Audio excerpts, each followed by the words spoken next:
મોગાલ સરદાર દીવાની અદાવતમાં ભેસ્તાનમાં આધેડની ચાકુ મારી હત્યા, 3 આરોપીની ધરપકડ, બાકીના ફરાર. સુરતના ભેસ્તાનમાં ભંગાના ગોડાઉન બહાર સામાન સળગાવવા બાબતે થયેલ તકરારમાં 5 થી 6 અજાણ્યાઓએ એક ભંગારના શ્રમજીવી પર ચાકુના આડેધડ ઝીંકી હત્યા કરી દીધી છે. પોલીસે બનાવને પગલે 3ની અટક કરી છે.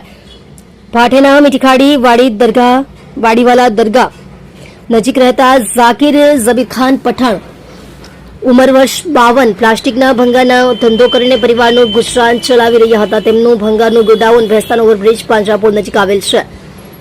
મંગળવારે બપોરે 3 વાગ્યાના અરસામાં તેમના ગોડાઉન બહાર પ્લાસ્ટિકનો ભંગાર સળગાવવા મામલે ઝાકીર સાથે પ્રીતમ અને શુભમ ઉર્ફે બટકા સાથે ઝઘડો થયો હતો. ભંગારના ધંધાદારીએ પોતાના 2 પુત્રો શાહરૂખ અને શાકિરને બોલાવ્યા હતા. જોકે તકરાર વધુ ઉગ્ર રૂપ ધારણ કરી લેતા પ્રીતમ, શુભમ અને ચેતન સહિત 5 યુવાનોએ ઝાકીર ઉપર ઘાતક હથિયારો વડે હુમલો કર્યો હતો. છરી જેવા તીક્ષ્ણ હથિયારથી ઝાકીરના પેટ અને જાંઘ પર ઘા ઝીંકતા એ લોહીલુહાણ હાલતમાં ઢળી પડ્યો હતો. બનાવ અંગે 108 એમ્બ્યુલન્સને જાણ કરાતા ગંભીર હાલતમાં ઝાકીરને નવી સિવિલ હોસ્પિટલમાં લઈ જવાયો હતો, પરંતુ તેને મૃત જાહેર કરાયો હતો. બનાવ અંગે ડિંડોલી પોલીસે વધુ તપાસ શરૂ કરી છે. આધેડ ઝાકીરની હત્યા કરનારા 2 ઈજા પામ્યા.